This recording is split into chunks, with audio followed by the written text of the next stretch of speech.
All right, Matt. So welcome back. Well, thank you. Yeah, Good to see been a you. while. Nice and bright. So I was curious, you and I traveled together a couple times already this past year or so. We've gotten to know each other a little better, and you've had some great stories come out of your territory, I think, with getting used to selling indoor air quality accessories. The relationships that you have in your area seem to be very well developed and nice, and people enjoyed having you in when you were scheduling calls for us. I don't think I've ever asked you, but how long have you actually been a rep for now? I've been a rep for going on 14 years. 14 years. Yep. And what did you do prior to coming to this particular side of the business? My first job in the industry was actually right out of college, working for a company called 2J Supply, based out of Dayton, Ohio. That's where I started before running their Lexington, Kentucky branch. Did that for a little over a year. And 2J Supply is a heating and air conditioning distributor? Yep. Okay. Yep. One of those things started back in the warehouse, warehouse to counter guy, then graduated college, went in their management program, and then they moved me to Lexington to run that store. So you got your feet wet in an HVAC distributorship. Oh Great yeah. experience, Oh huh? Me too. yeah. Great experience if you want to be a manufacturer's rep. Yeah, Nothing, right. nothing Yeah. beats it. Yeah. Yeah. So go back in your memory bank now. When you made that transition, you came out of college, you went from 2J and you got into your first year of being a manufacturer's rep. What do you remember? Like, it could be your overall impression about jumping into this side of it. The big jump was the travel. Really, being on the road back then, Monday through Friday, wasn't anything crazy. Um, and on top of that, just how relationship driven the business is, and really taking that time, when you do travel, to spend time with your customer outside of work. So it's not just the day to day, but it's also getting to know your customers outside of the work. And you moved into the territory you're in now, right? So in the Nashville, Hmm. you have Tennessee, Kentucky. So you're actually literally meeting all these new people, getting used to the area, the new area, and meeting all these new people along the way too. Oh yeah, I was fortunate enough to have Roger Daniel, who covered that Nice. territory for years, to have to go around and introduce me to all the customers, and kind of how to do a sales call with different, whether it be branch calls or corporate calls, or with sales guys, or with branch managers, just how kind of those are all kind of different in their own aspect. And fast forward, knowing what you know now, years later, what would you? I know, right? All those years of experience. What would you say you've noticed has probably changed the most along the way? Well, I think the biggest thing is where the contractor comes into play. Contractors and trainings. We used to spend the majority of our time um, with wholesalers. Whether it be making branch calls, or going to make the contractor calls with those sales reps from wholesalers. And then, not a lot of time was spent on training. But now we see more of our majority of our time spent with going to see contractors, whether that's with or without wholesale distributors, and then also performing training specific to contractors. Not just doing the contractor training where, hey, I'm going to pack this full of 50 different contractors, but also training for contractors, either at their facilities or host them, like we did up at the COD store for Goodman, Mm-hmm. where we actually had 30 people, contracting company.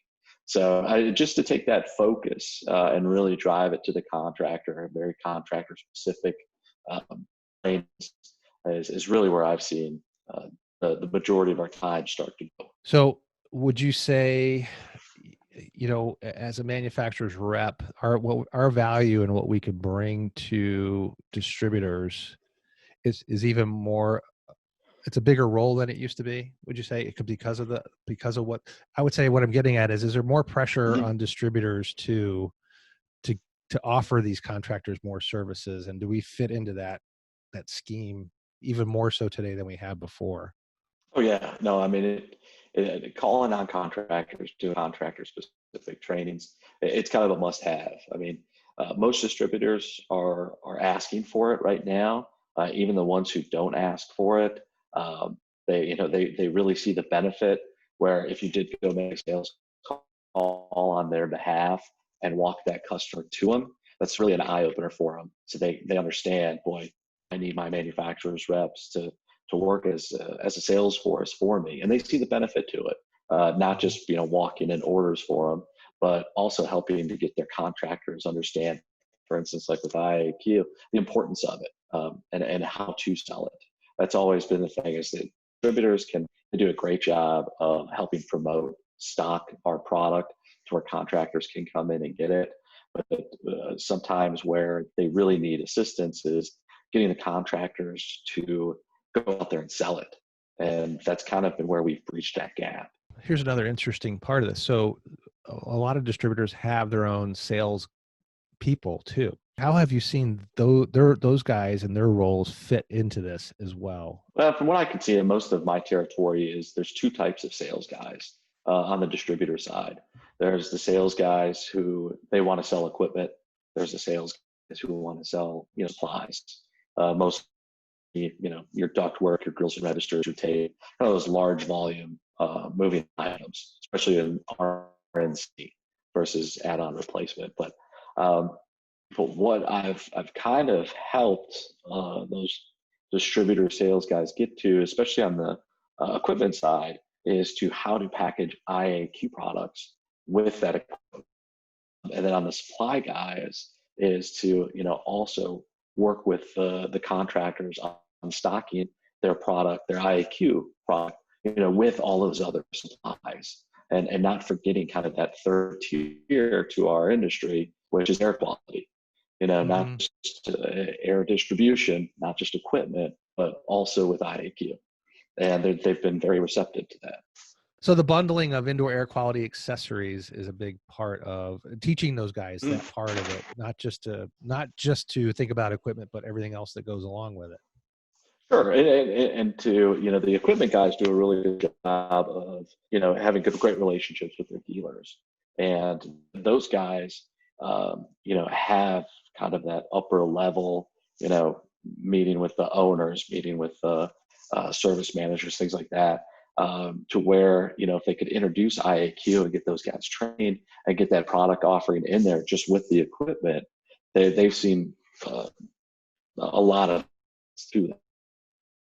So yeah, bundling, but then also even having it as its own kind of pot, I guess you would say.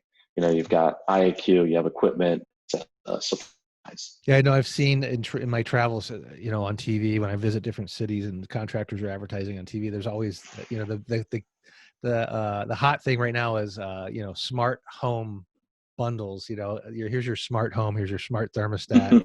You can do this remotely. Blah blah. Everything is smart now, right? This connectivity thing, and I thought, darn it, we should be talking about the healthy home bundle, right? I mean, you talk about your breathing air, yeah, and and to your point earlier, by you training and helping the territory managers and their customers understand the bundling, I mean, there's more margin dollars, really, when you think about it. This adds on to the ticket and the margin dollars and the overall sale too. I mean, it's as sales guys, that's music to our ears, really. Well, an example on the guys, we talked about the equipment sales guys, but on the supply guys too. I had a contractor out in East Tennessee where our wholesaler got zero equipment sales from them, and all they sold them were supplies. So they never really thought they could really get them on because they didn't sell equipment. But we walked in there to them, and it was kind of one of those things, good timing as a sales guy, where they were talking, of course, about the duct tape, the grills and registers, flex duct, and then brought up IAQ with them. And they've been kind of hitting a lull point with the Remedy Halo, and we brought up the Active to them. And the guy's eyebrow raised right away, and he was thinking immediately how he could sell this. And we were lucky that was on a Wednesday, and he gets with his whole HVAC team on Thursday. And this is where it's just awesome to get in front of the masses. And it was about 30 of them between service guys, installers, and salespeople, all from the one company. And we met at a Shoney's. We had the whole back room.